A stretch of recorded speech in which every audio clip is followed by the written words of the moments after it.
Magandang araw ho sa inyong lahat mga kapatid. Ako si JDB, ang inyong abang lingkod. Pag-usapan natin ito, Alice Goo o si Guo Wamping or Guapings. Tumakas na? Bakit naman kasi natin nasabi o naisip na hindi kaya ito po'y tumakas na? Alam niyo ho, ha, ito hong si Alice, si Mayora, ay nagka, nagka-letsi-letsi na, nabuking na peke yung birth certificates, di ba?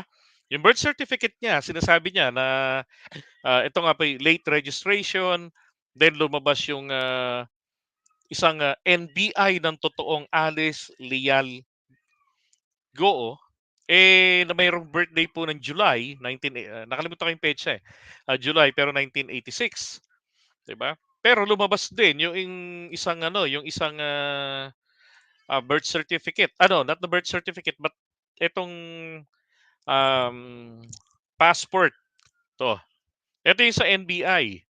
Oh, ito yung isang Alice Leal Goo na ang laki ng mata, bilog na bilog, ang layo ng itsura sa kanya, 'di ba? Sa lapad pa lang at haba ng liig, ang laki na ng pagkakaiba no. Ito July 12, 1986, pareho ang kanilang birthday pati mga pangalan, 'di ba? Tapos ito po ay kinuha ang NBI clearance na 'to, ni-request ito sa NBI. Siyempre ng tunay na may-ari for whatever purposes, 'di ba? Few days prior or bago ang registration, yung late registration ng birth certificate na Alice Leal Goo na merong birthday na July 12, 1986. 'Di ba? Na lumaki sa farm at simpleng tao. Grabing diskarte. And then ito yung kanyang passport ng batang si Go Waping. Oh. Pero nagkaroon ng pag-aaral, 'di ba? Kasi dito sa kanyang passport ay iba ang kanyang birthday. August 31 ang kanyang birthday po. So malayo doon sa July na birthday niya. Ngayon, ito yung resulta ng pag-aaral. Forensic and Scientific Research Service ng Dactyloscopy Report. So, June 27, ngayong araw na to. Nakumpirma po nila, no? Ito, lapit lang to sa amin. Kapit-bahay lang namin to Nakumpirma nila rito na ito pong mga fingerprints nitong dalawa na tao na to si Go Waping Lin, yan. Si Wen Yinlin nga ang nanay niya, hindi nga tayo nagkamali, no? Eh, at saka itong si Go Alice Leal o Leal, identical daw po. Ibig sabihin, isang tao lang ho talaga ito, 'di ba? At eto ngayon ang ginawang hakbang ni Risa Bebe, hinihingi niya po rito o nirerekomenda niya sa Solgen ang kanselasyon ng birth certificate ni Alice Goo. Now, let me ask you, kapag ang birth certificate po ni Alice Goo ay ah, nakansela, ang tanong, ano ang mangyayari? Okay, ano ang mangyayari sa kanyang passport, 'di ba? Kasi ang passport natin, dapat yung tandaan ito ang passport po natin nakadepende ito sa ating pagiging Pilipino. Tama. At meron siyang Philippine passport because technically, under the law, dahil meron siyang birth certificate, ang nanay niya ay Filipina, ang tatay niya ay Incheck, isa siyang Pilipina. 'Di ba? Kaya nga sinasabi niya nung una pa, eh, yung akusasyon laban sa kanya, yung mga nag-aakusa nito ay dapat na magpatunay na siya po ay hindi isang Filipina. Wala pa ang DNA test dito. Specimen pa lamang. Fingerprints pa lamang na booking na, tsaka yung mga material evidences katulad ng passport niya, yung NBI clearance, 'di ba? Magkakaiba. Tapos meron pa nung binuksan yung mga bank accounts, eh Hindi leal ang ginagamit niya. Ang ginagamit niya, ano 'tong, nanay niya, si Wen Yanli, 'di ba? So, imposible 'yun na ikaw ay, bilang isang tao paiba-iba ang iyong, middle name. Tapos consistent ka sa iyong apelidong Guo, 'di ba? So, possibly, talagang apelyido nila ay Guo, okay. And then so happen dito sa Pilipinas meron ding Guo, yung, Pilipina na siyang merong birthday ng July and then 1987 pinanganak. Now, eto pong, ang mangyayari po rito ay yung kanyang, Philippine passport, isa lang daw ang passport niya, Philippine passport lang daw, maka-cancel 'yun. Kasi lilitaw hindi pala siya talaga Pilipino and therefore she is not entitled for the Philippine passport, okay. Gano'n ang magiging epekto rito. 'Yan, oh, passport niya, birthday niya, anong petsa? August 31, 1990, 'di ba? Pinatanda pa nga siya ro'n sa, yung sa isang, dun sa isang identity na ginagamit niya, na July ang birthday at, ipinanganak ng 1986. So, 4 na taon ang diferensya, 'di ba? Hmm, siyang-siya talaga 'to, eh. Oh, hawig na hawig dito rin, oh, from Fujian. Fujian maraming mga Filipino-Chinese na nandito na galing sa probinsya na 'yan. Kaya mamaya na 'yan. Ngayon ang tanong, gaya ng tanong ko kanina, narito pa ba si Alice? Now kung yun yung sabi ko nga rito, nung pong umabsent siya sa Senate hearing, nako, nakita pala siya sa Zambales na Then po sir, nakalapag na yung naka-helicopter. DIT. Proceeding to our vehicle, palabas na ng kanila. Ini seconds. Diba? What do you mean palabas naman kanila? Sa Zambales yan. Diba?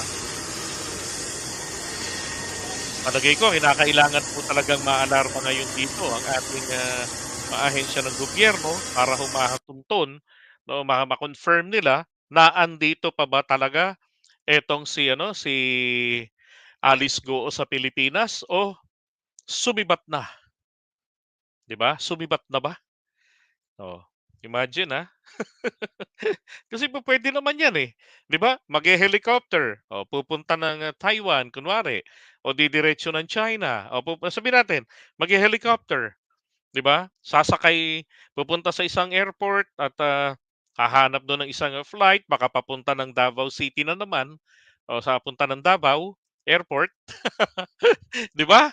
Katu Parang kasi nangyayari ho kapagka ganyan, yung mga incheck ang pinaka-exit point nila rito ang Davao, eh. Naalala niyo yung sa Farmally? O yung isa sa mga bossing do'n, saan napunta? Napunta din do'n sa Davao Airport din, nahuli. Tapos yung, manager ng Pogo, ng Porac, yung isa sa mga yon, doon din nahuli. So hindi kaya si Mayora, doon din dadaan? Oh, kaya lang sinasabi rito, palabas ng Manila. So ibig po bang sabihin nito, bigla ko pong naalala, ah, nasa Chinese embassy siya? Tignan niyo, 'di ba papaano nakakapasok yung mga dayuhan dito, yung mga Chinese? 'Di ba nakuwento ko nga sa inyo na meron kaming, merong kasama natin 'no, sa GC na sinasabi niya meron silang kakilala na talagang sila ang pumi-pick up mula sa Chinese embassy papunta doon sa mga dormitoryo ng Pogo Hubs. Grabe, So hindi kaya ito gano'n din, 'di ba? Sabi nga may kinalaman si Mayora. And in fact yung bills ng kuryente ng Pogo, ng Porac nakapangalan sa kanya, milyones ang halaga. OMG!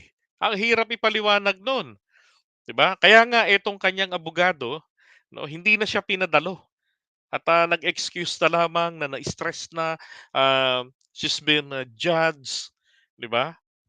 Sayang kung tutuusin kasi sa lahat ng naging LGU leader nila, si Alice po ang pinakaminahal ng mga tao sa Banban.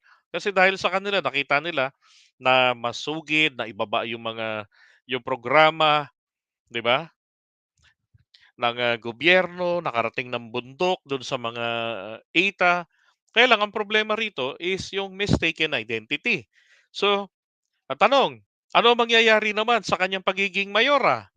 Well, ang mangyayari po sa kanyang pagiging mayora, kinakailangan po dito, questionin pa rin ito na, questionin pa rin ito sa korte ng ating SOLGED, ng co-warranto petition. Para questionin, ikaw ba, Alice Lialgo, ay qualified para humawak ng posisyon dito sa gobyerno sa bansang Pilipinas?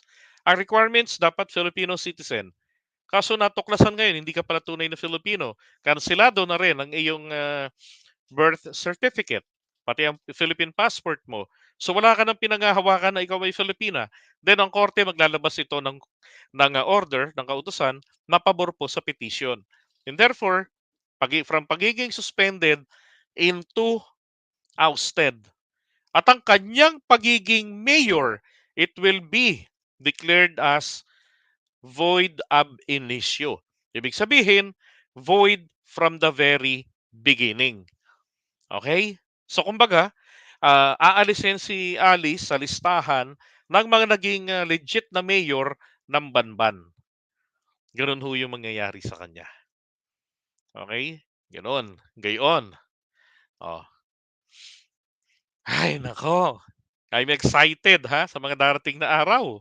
Pag hindi pa ito napaharap sa susunod na hearing, alam nyo na kung ano na nangyari. At kasi napansin ko rin po sa kanyang Facebook account, may FB account siya eh. Ang kanyang mga post doon ay luma. Tapos magkakasunod yung mga minuto, parang mga 12 minutes, 18 minutes, mga ganun lang. Ang dami nilang pinopost. Hindi siya ang nag-handle noon, merong iba. So maaring ito ay a smoke screen para palitawin, guyuin tayo na naririto lamang siya sa Pilipinas. Alright? 10-4 sir, nakalapag na yung VIP. Proceeding ko per vehicle, palabas na ng kanila. Any seconds.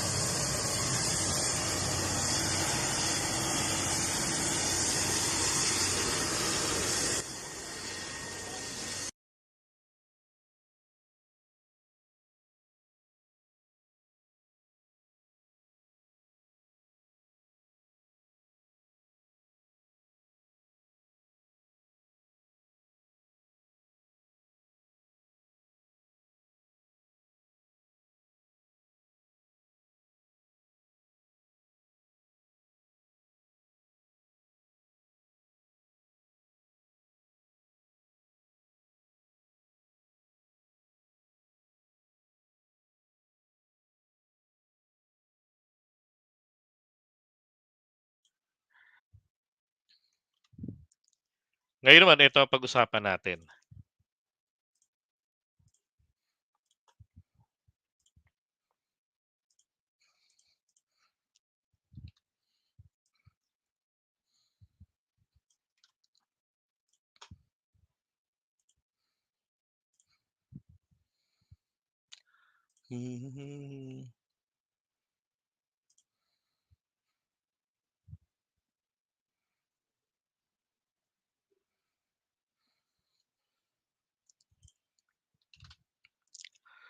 Okay, wait a second.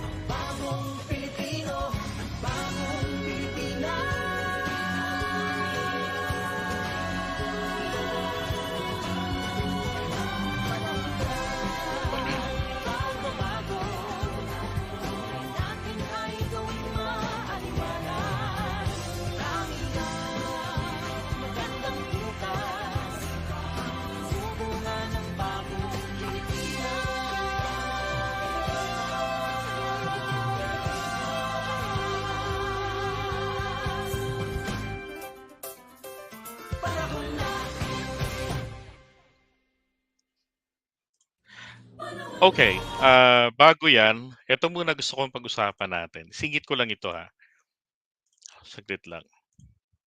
Kasi masyado talaga akong iritang-irita sa nangyaring kapistahan ng San Juan, lalo na rito kay Boy Dila.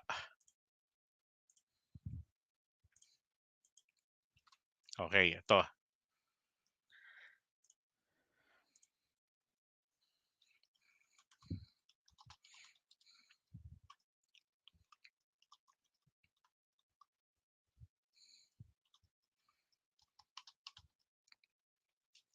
Magandang araw sa inyong lahat, mga kapatid. Ako po si JDB, ang inyong abang lingkod.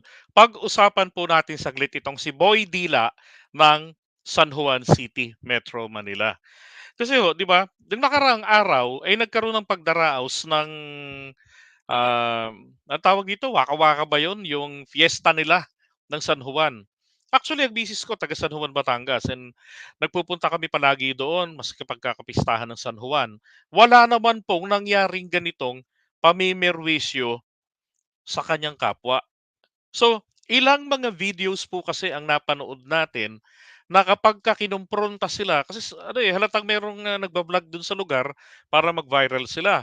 Ngayon pagka meron silang binasa na nakiusap na 'wag basain, babasain nila at 'pag nagalit, tututukan ng video. At ngayon eto pong naka-inset dito sa atin, si Boy Dila.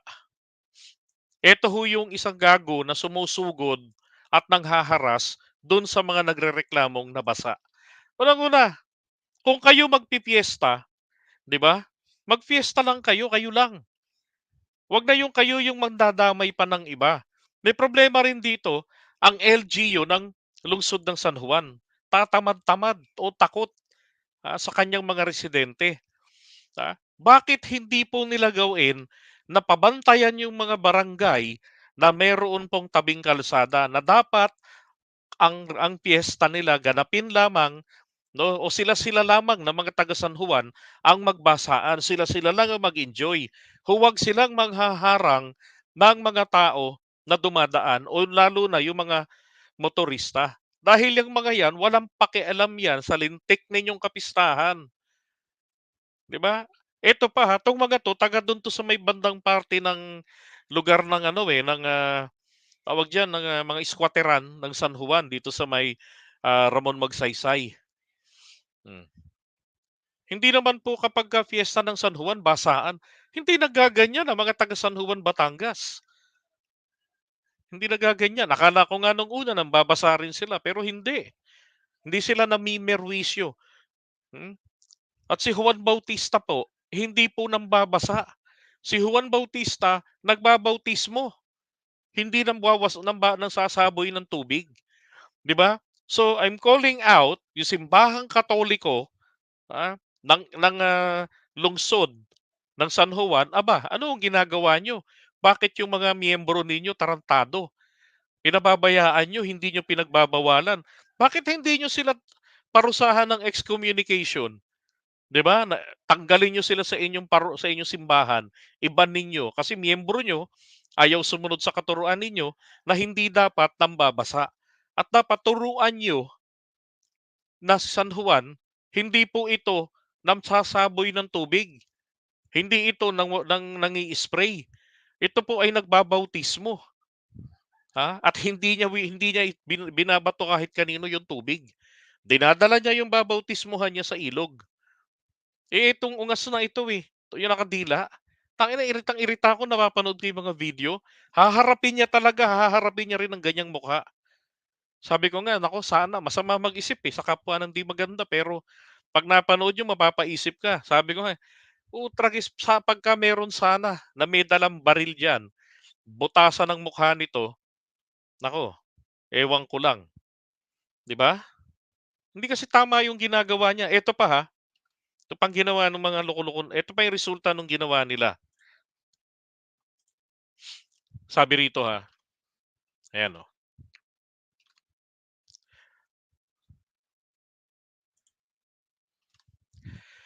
"Galit na galit ako sa San Juan Festival." Sabi niya.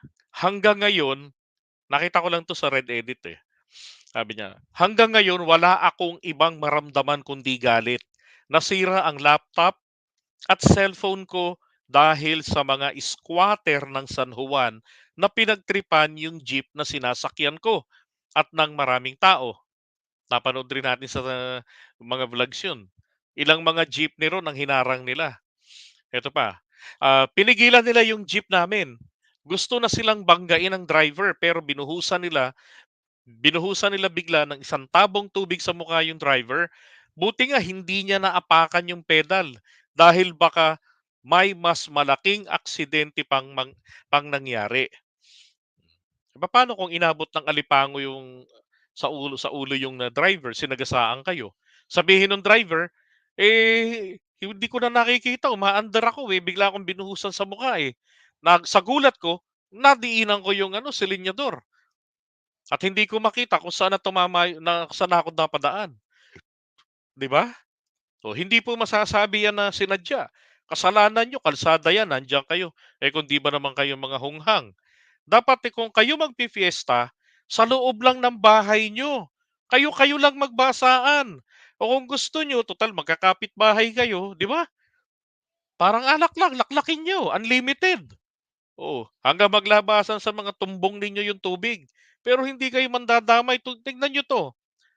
Di ba? Paano yan? Nasira yung cellphone. Nabasa yung kanyang laptop, nasira din. Paano yung mga pumapasok ng opisina? Papasukan niyang opisina, may aircon, tapos basang-basang darating.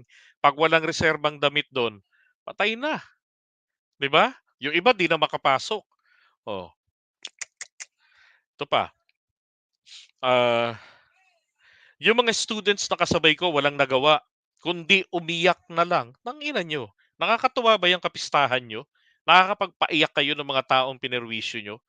Ito pa, yung mga documents na hawak nila ay basang-basa. O, lalo na yung mga mag enroll. 'Di ba? Ito pa, magpapasa sana sila ng requirements for university. Pero yung school card, good moral, diploma, at birth certificates nila ay nabasa. Alam mo, hindi ho talaga naiintindihan yan ng mga taga-squattera ng mga lintik na yan. Kasi paulit-ulit. Tumitigil lang yung mga yan kapag ka may namamaril sa kanila at yun po talaga dapat yan. Dahil yung kanilang LGU, inutil. Talagang after lang siya sa boto ng mga tao. Ang dapat uulitin ko, hinaharangan nila yon. Yung kalsada, nandun ang mga pulis ng San Juan nakapwesto. Aarestuhin ang mambabasa ron sa mga dumadaan. Dapat ganun. Wala ring kwenta ang kanilang mga konsehal diyan sa lungsod ng San Juan. Bakit? Ba't hindi kayo magpasa ng city ordinance na nagbabawal sa ginagawa nila? At kung meron man, bakit hindi ninyo ipatupad? 'Di ba? Takot kayo dahil maghahalala na next year at baka hindi na kayo iboto. 'Yun ang maliwanag diyan kaya yung mga 'yan tahimik. Alam niyo ito hong mga naperwisyo puwede po kayong magsampa ng kaso at ang pagbayarin niyo po ang LGU dahil sa kanilang kapabayaan.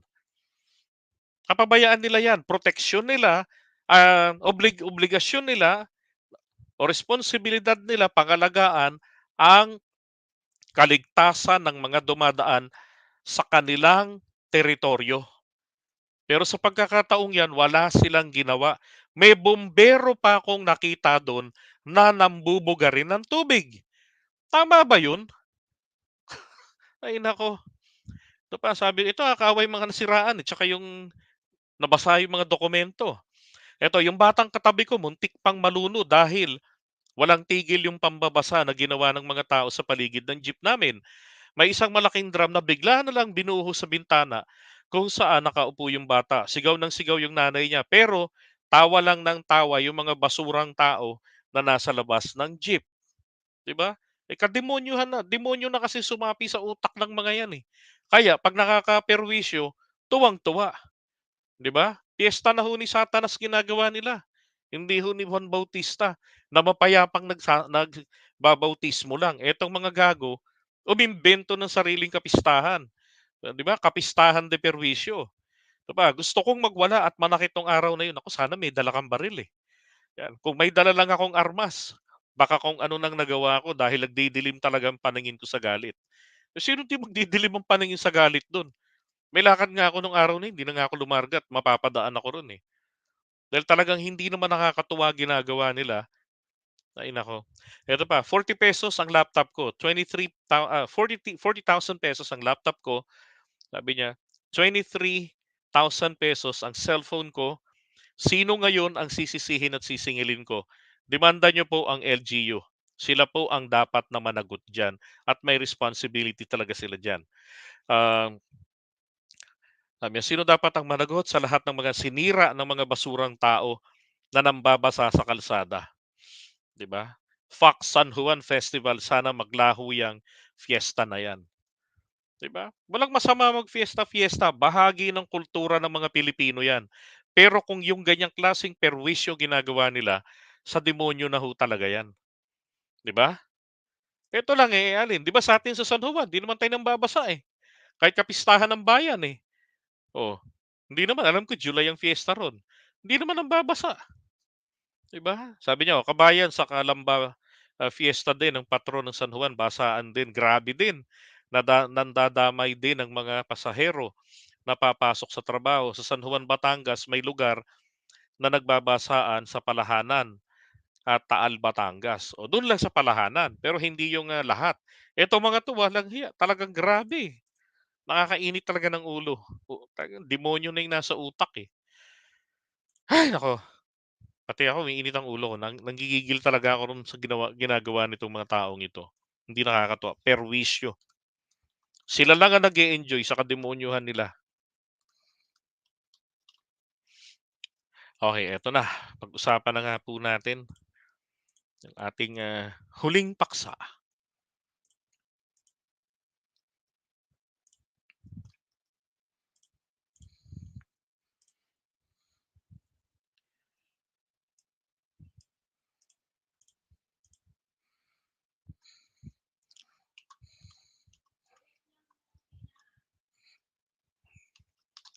Magandang araw ho sa inyong lahat mga kapatid. Ako po si JDB, ang inyong abang lingkod. Pag-usapan natin ngayon itong, PDP welcome sa Uniteam, sabi ni PBBM. Depende kay Sara, ah, naku, pagka nagsanib puwersa ang PDP laban tsaka ang Uniteam, alam niyo 7 agad, 'no? Imagine ha, 4, si tatlong incumbent, Bato de la Rosa, Bongo, and then si Tolentino, 'di ba? Tapos eto hong si ano, si Ipe, naku po, hindi na lang asikasuhin ang responsibilidad niya sa kanyang anak kay Chris Aquino, 'di ba? Nangangailangan ng kalinga ng isang ama 'yun. Oh, ngayon magsisenador ka pa, anong alam mo?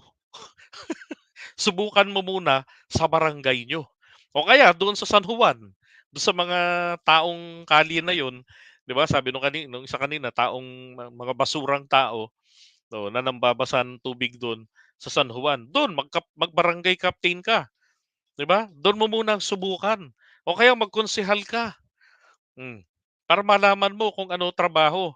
Anak ng putya, wala na kasi kayong trabaho na sa showbiz, eh. Kaya gagamitin ninyo, buwis naman ng taong bayan para pampalamon sa inyo kaya kayo kakandidato ng mga artista, 'di ba? Na hindi naman ini-improve ang sarili nila para bumagay sila sa trabaho bilang mambabatas. Ang nangyayari, puro porma, 'di ba?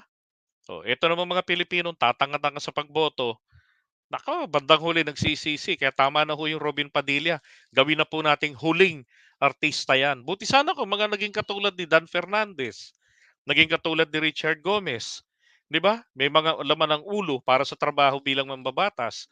Pero kung mambubutas lang ang laman ng utak, feeling scripted ang lahat ng bagay at a-assume ng trabaho ng DSWD, naku, parang awa niyo na. Ah, isipin niyo ha, Ipe, Tolentino, Bongo, si Malasakit Boy, Malasakit Center, and then si Bato de la Rosa na bale-balentong na ngayon, 'di ba? At, halatang, takot na takot kapagka hindi manalo, yari na at baka madiretso na ng matangay na ng ICC. Tapos si eto, tignan niyo ha, 'tong Three Stooges, naku po, etong mag-aamang mga Duterte, hmm, ayan. Si Digong, si Baste at si Pulong. Kaya nga sabi ko ano yan, susuportahan nyo ba? Mga loyalista, susuportahan nyo ba kapag ka natuloy yan? Nagsanib, puwersa? Dahil ako ngayon pa lang sinasabi ko na enough is enough, Mr. President. Para nyo kaming sinusubuan ng tae pag ginawa ninyo yan. Unang-una, 7 agad. Tapos 12 ang kailangan na maging senador. So 5 na lang ang manggagaling po sa original na Uniteam. Di ba? So kumbaga manggagaling rito sa Partido ng Masang Pilipino, kina ERAP na partido, tapos manggagaling rito sa Partido Federal at sa Lakas. Anak ng baka, ano na mangyayari dito sa atin? 'Di ba? Trio Los Demonios daw. Sabi ni Don Stevie. Hmm. Ngayon, sabi rito PDP was never part of the Uniteam kahit na nung eleksyon. So it does not change, sabi, anything for the Uniteam. Tama naman si PBBM dito. 'Di ba? Wala namang kinalaman ng Uniteam doon sa ang PDP o PDP laban sa Uniteam. 'Di ba? Depende lang kung ano posisyon ni Inday Sara pagdating sa eleksyon. Siya ba ay nasa administrasyon o siya ba ay nasa opposition? That will be the only major determinant. But as the parties involved, pareho pa rin ng Uniteam. Hindi nagbabago. So this is another thought ni PBBM regarding sa Uniteam. Ang tanong, nakadepende po ba ang Uniteam kay VP Sara? 'Di ba? Ang totoo, dalawa lang naman sila doon. May mga iba pang senador na kasama ng Uniteam kasi political parties po Ah, Partido Federal ng Pilipinas, tapos yung Partido ng Masang Pilipino, tapos Partido ng Lakas. Yan po yung mga nagsama-sama diyan. Oh. At saka wala nang Uniteam. Diyos ko po, tapos na. Coalition yan, good for until election day. 'Di ba? Hanggang doon lang yan. So, puntahan po naman natin ngayon yung artikulo mismo. Okay, saglit.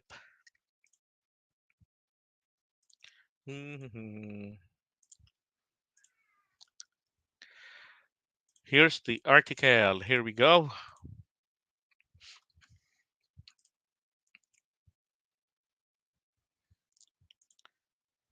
Ito.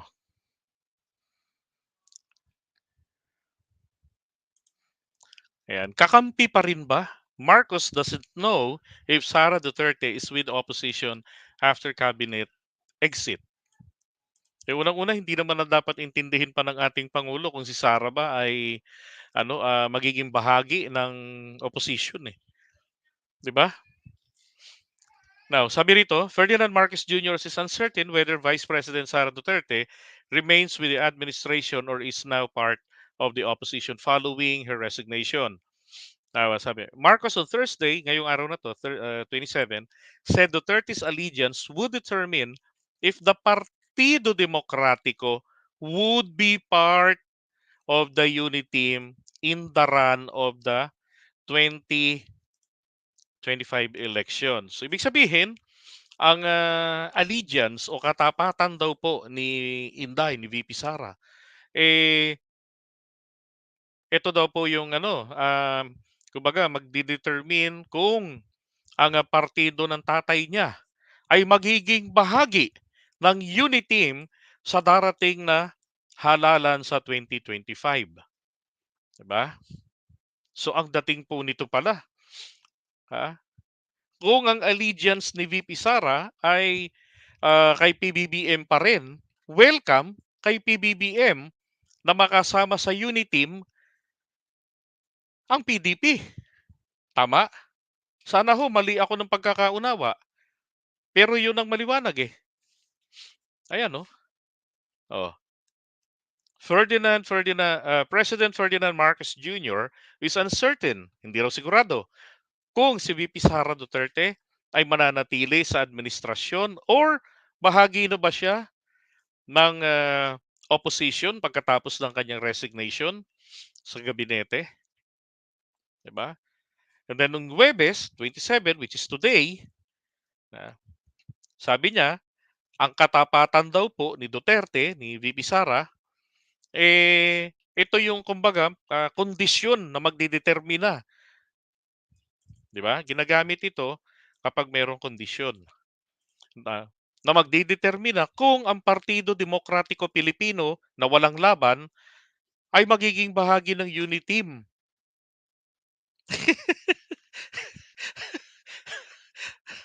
'Di ba? Sabi ko nga, naku, Mr. President, sana naiisip ninyo 'tong pinagsasabi niyo, Kasi siyempre, 'di ba, sasabihin ng iba diyan, kami titirahin kami ng mga taga-kabilang panig, taga-kabilang kampo na, "Oh, akala ko ba Marcos kayo, bakit kinokontra niyo? Bakit hindi niyo ikampanya si Duterte, yung Three Stooges? Ba't hindi niyo ikampanya si Bato de la Rosa, si Ipe, 'di ba, si Bongo, at saka itong si Tolentino, 'di ba? Isipin niyo, Mr. President, 7 kaagad, the Three Stooges, tapos tatlong, PDP incumbent na senators, tapos isang, artista. Ano mangyayari sa kinabukasan ng bayan natin, 'di ba? Anong mangyayari sa sinasabi po ninyong unity team na nananatili pa rin na unchanged? Oo, intact pa rin naman talaga, sabihin na natin, ang, pagkakaayos nitong PDP nitong, Partido, Federal ng Pilipinas, ng, Partido ng Masang Pilipino nina Jinggoy, at saka etong, kay Martin Romualdez, kay Insan, 'di ba? Yung Lakas, CMD, nila ni Gloria Arroyo. Ampon lang naman nila si ano ron, si Inday, nung 2022 election at kumalas na, 'di ba? Matagal lang kumalas. Hmm. Para niyo naman po kaming sinusubuan ng tae niyan, Mr. President. Kaya sabi ko nga, kahit po, ikampanya pa ng Presidente Marcos 'yan, hinding-hindi ko 'yan ikakampanya.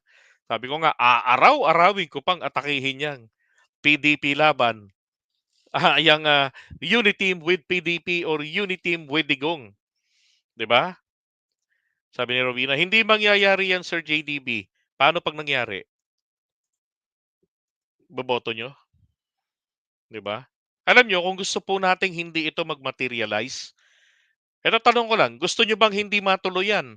Kasi sa ating pangulo, obviously welcome sa kanya, 'di ba? Idadahilan lang naman nila, isinusulong nga natin ang pagkakaisa, eh. Bakit? Eto po bang mga Duterte may pusong pagkakaisa? Pakisagot, 'di ba? Maliwanag wala, eh.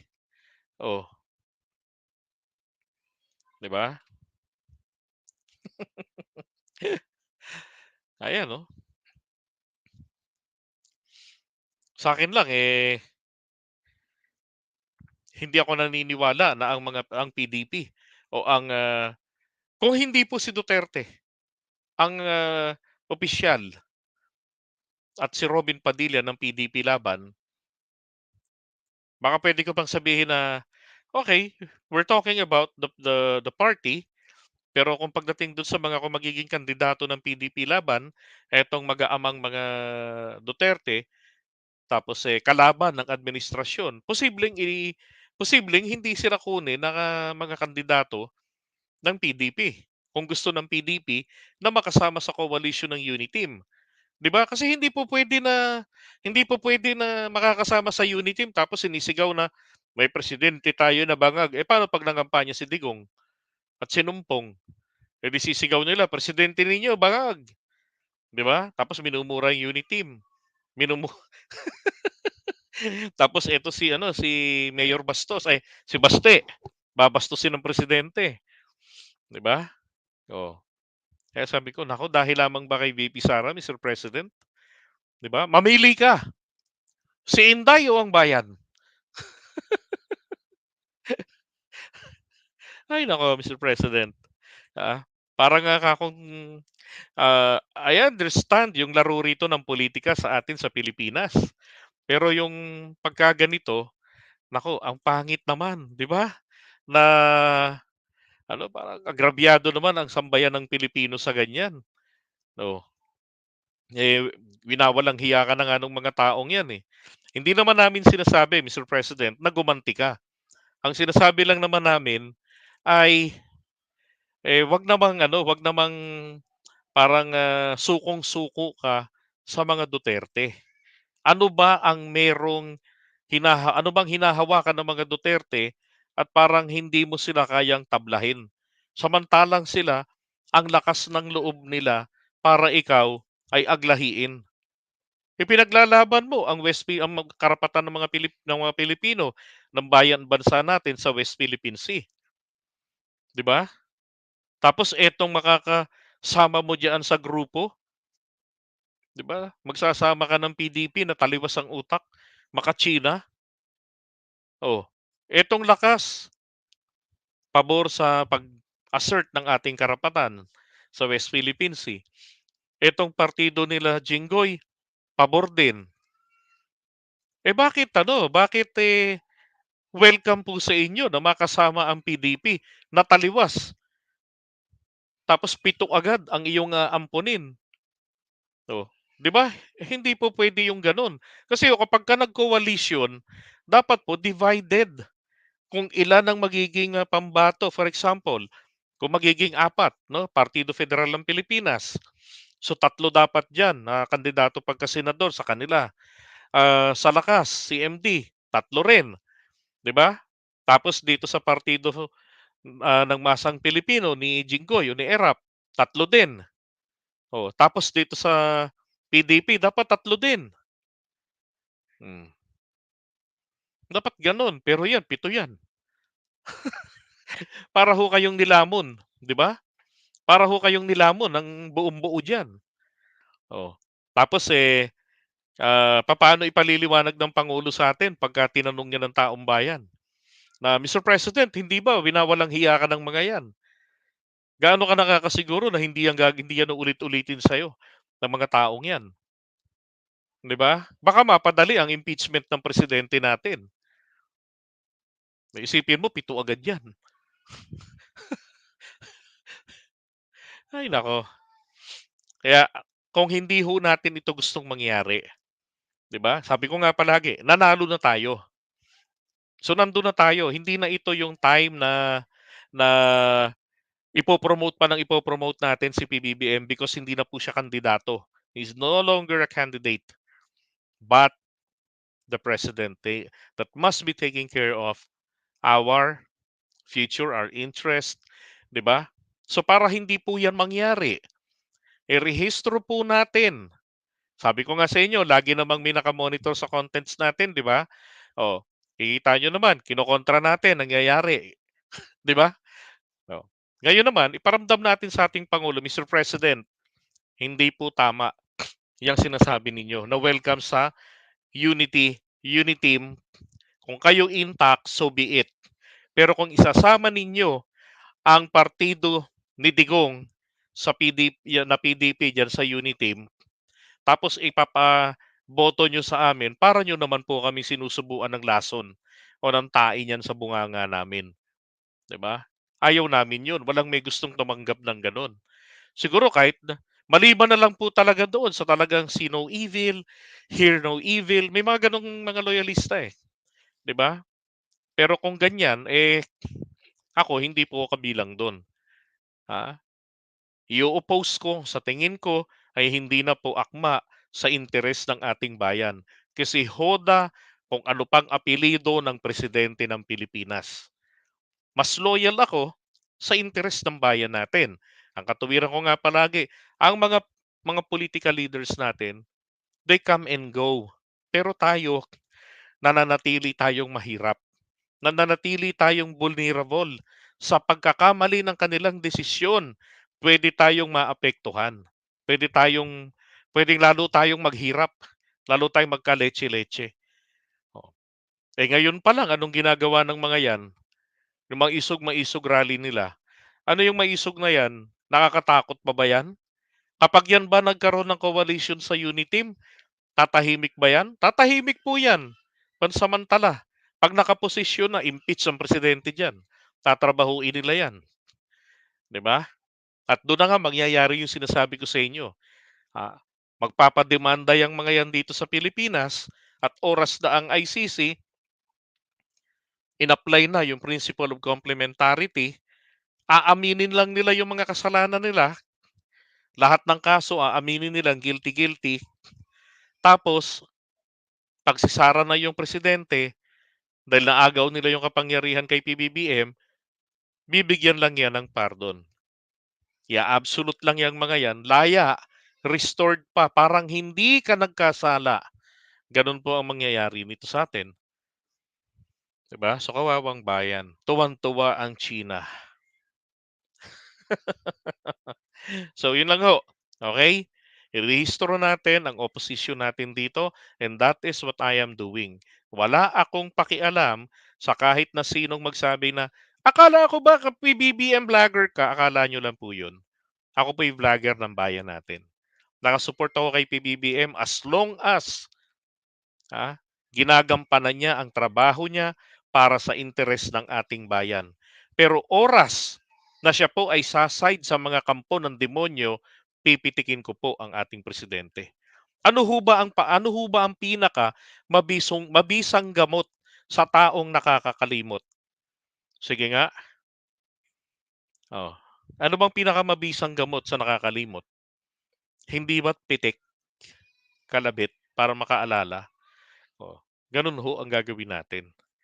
'Di ba? Panalo na tayo eh. Pababayaan pa ba natin magka-leche-leche tayo?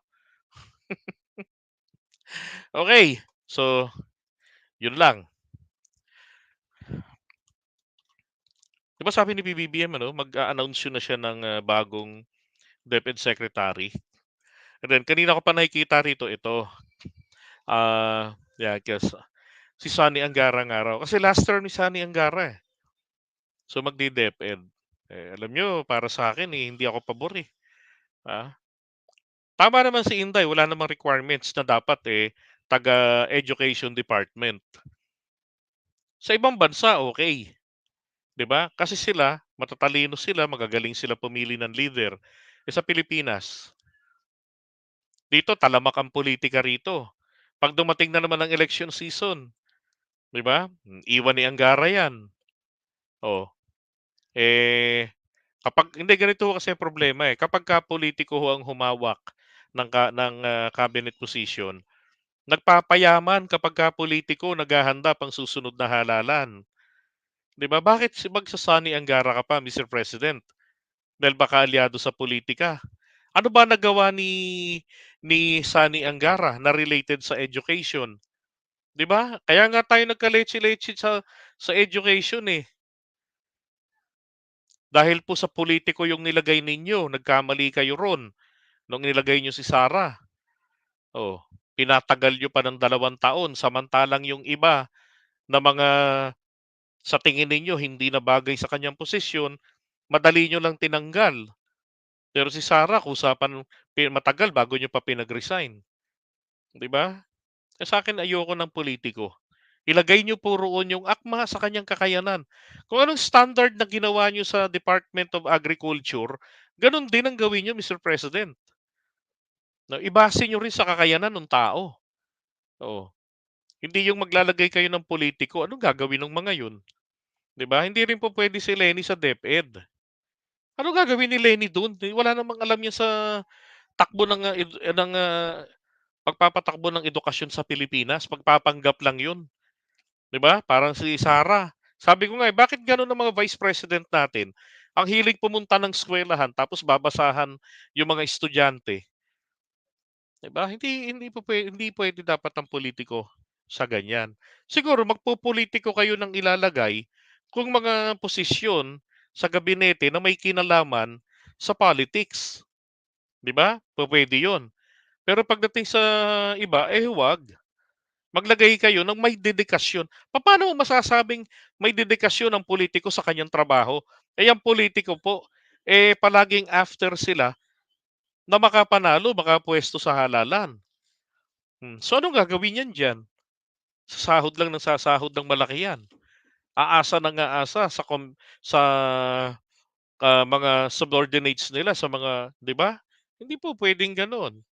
Hmm. Sabi ni Robert, si Liza Araneta, hindi rin ho po puwede. Si FL, kahit na si kahit na si Professor Carlos, hindi rin ho po puwede 'yun, Bakit?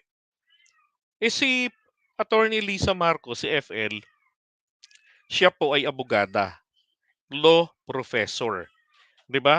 Kolehiyo pang ano pa nga siya, hindi lang pang kolehiyo talaga na ano pa siya, parang yung level ng pang-masteral. Gano'n yung sa kanya. Ang pinag-uusapan po natin dito is the very foundation, the basic education, 'di ba? So dapat ang ilagay natin do'n yung meron talagang extensive experience. 'Wag na kayong mag-suggest ng politiko, pakiusap. 'Wag na. No nga po ako sa politician, 'di ba? Si Gatchalian madaldalang 'yan. Nagkataon meron yang mga magagaling na researcher.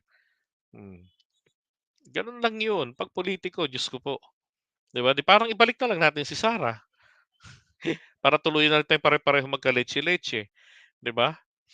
Maglagay ng karapat-dapat. Hindi ko tinatawaran ang kakayanan ni FL, kasi may nagsasabi rin si Professor Carlos, hindi ko tinatawaran yung galing nila. Ang sinasabi ko lang, it will be a mismatch 'pag sila ang inilagay. Si FL ilagay natin sa CHED, bilang maging Commissioner on Higher Education, 'di ba? Pupuwede, kasi akma siya ro'n. Oh, pero kung ilalagay mo siya ro'n sa basic education, hindi pupuwede po, malayo na masyado 'yoon, 'di ba? Kawawa naman tayo do'n. Sabi ni ano, "Nakagat pala ng tigre yung leeg, ng agila." Hindi po. Ito po'y simbolo ng political romance. Okey, tignan niyo nga wala ngang dugo. 'Di ba? Kung nakagat 'yan. Kung nakagat ni Tigor, tay tawag ko 'yun si Tigor at saka si Eagle. Tignan si Eagle mukhang sarap na sarap sa romansa, 'di ba? Yan ang ano, yan ang, political ang yan ang, politika sa Pilipinas. There's always a political romance, ganyan. Dapat educator talaga, tama, 'di ba? Yung merong extensive experience, meron din siyang talagang, kamangha-manghang mga nagawa na in the past, na merong mga pag-aaral siya, ano ang naging problema natin, ano yung root cause nito, ano yung dapat na maging, tawag dito, solusyon, ano yung mga 'di ba? Dapat gano'n, eh. Hmm. Um, Carl Balita. Sa college din si Carl Balita, 'di ba? Sa licensure exam. Meron siyang eskuwelahan. Hindi rin, kasi pang-ano sila, pang-college level yung sa kanila, eh. Marami naman diyan talaga na mahahaba na yung mga pangalan, may mga buntot ng Master of Education, Doctor of ganito, 'di ba? Marami diyan, ang DepEd mismo, marami diyan sa mga career officials lang nila, eh. Puwede ka ng pumili doon, eh, titignan lang dapat doon, ano-ano yung mga naging background nila, ano yung mga nagawa nila. Dapat gano'n, do'n ibase, performance based dapat. Kapagka pulitiko, naku po, alam niyo na ang mangyayari diyan, prone to corruption po 'pag pulitiko humawak ng DepEd. Ang laki ng pera ng DepEd, taon-taon na budget. Baka susunod na taon nito bilyon na ang kanilang, pondo. 'Di paggagawan ng mga pulitiko 'yan. Sabi, tama po kayo JDB, sana po nakikinig si PBBM sa inyo at malaman ang maaaring mangyari kapag magsama ang PDP. Makikinig po ang ating Pangulo sa atin, eh. Basta't kasama kayo, magrehistro kayo sa comments, binabasa nila 'yan, eh. Binabasa nila 'yan, 'di ba? Dapat educator talaga. Kasi po anak ni Mr. Angara, Dex. Anak niya, oo. Pero hindi si Angara, anak niya lang. Magkaiba pa rin 'yun, 'di ba? Dapat 'di politiko. Hindi rin ano bang background ni Irene? Dahil lang dugong Marcos? No pa rin, 'di ba? Kailangan po yung may kakayanan. Performance-based tayo, dapat gano'n. Tama na yung apelyido-apelyido natin. Hindi tayo maasenso sa gano'n, eh. Kahit wala tayong alam na sapat na kakayanan, dahil apelyido iboto natin. Tignan yung nangyari sa Davao, yung mayor nila. 'Di ba? Hmm, yan. Lenny pa rin tingin ko kaya kaya ng credentials niyang mamuno sa DepEd. Ano ba ang credentials ni Lenny? Sige nga po. Lenny ay isang abogada, na nagpapanggap na teacher. Human rights lawyer. Ang layo eh. 'Di ba? Ang layo. Siguro kung makakapag-present si Lenny ng mga programa, 'di ba, na realistic na sasagot doon sa gusto ng pangulo natin na mangyari, which is talagang ito yung demand na kailangan eh merong tawag diyan, yung para sa quality, merong improvement na malaki sa quality teaching. Kung makakapag-produce ng ganyan siguro na programa si Lenny, tapos kung paano ito isasagawa, posible mapagbigyan. Lalo na in-express naman niya, wala siyang plano sa Senado. Ang plano niya mag-mayor lang ng Naga City. Ang tanong, willing ba si Leni Robredo? But for me, again, ayoko ng politician. 'Di ba? Ayoko ng politician sa ganyan. Nako, sana nga po. Educator at importante, hindi corrupt, lalo na pinakamalaking budget ng DepEd, 'di ba? Tama. Oh. Mahirap maghanap niyan, parang naghahanap tayo ng perfect president. Hindi po mahirap. Hindi ho mahirap. Sabi ko sa inyo, maraming educator sa Pilipinas. Hindi lamang po sila nabibigyan ng pansin dahil because of too much politics na parang tayong mga Pilipino, wala tayong nakikita kung hindi politiko. Kasi sila yung pinakamaingay. Diba? Correct, diba? Yung may vision dapat para sa mga mag-aaral.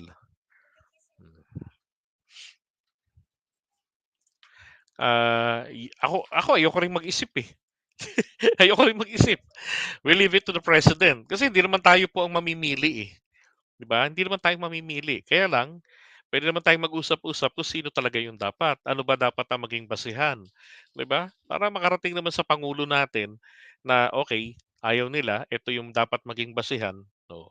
Para maging guide ng pangulo. 'Di ba? May kakayanan at di politiko. Sa 2028 daw. Excited na nga raw mga Pilipino eh. Sabi ni Harry Roque at saka ni Sal Panelo. Pero wala pang komento diyan si Bato de la Rosa at si Bongo. Wag naman daw yun, sobrang lutang daw. Sobrang lutang yun, di ba?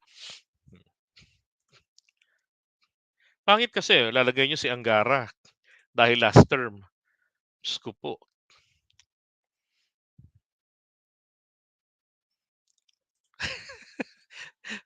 Mag-speech lang si Lenny, palpak na mag-secretary pa. Yan, no? Lamang lang si Lenny kay Inday ng gahibla, pero di pa rin siya bagay sa DepEd. Okay, sige ho, it's almost 2 hours na tayo.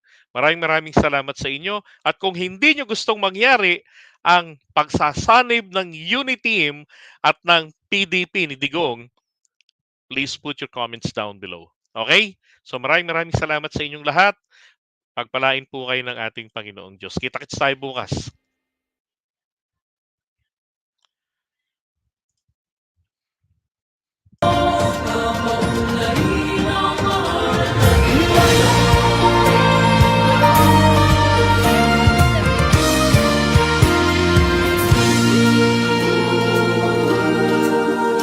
Panahon na ng pagbabago, dahil sa ito ay kinakailangan tayo na magtulong-tulong na paunlarin ang mahal nating bayan.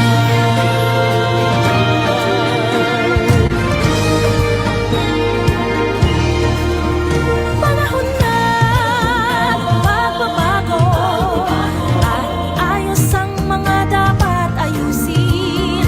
Dapat lang maging tungkulin ng bawat mamamayan dito sa atin. Gawin ng pagbabago patungo sa pag-asenso, magsikap ng mabuti at nang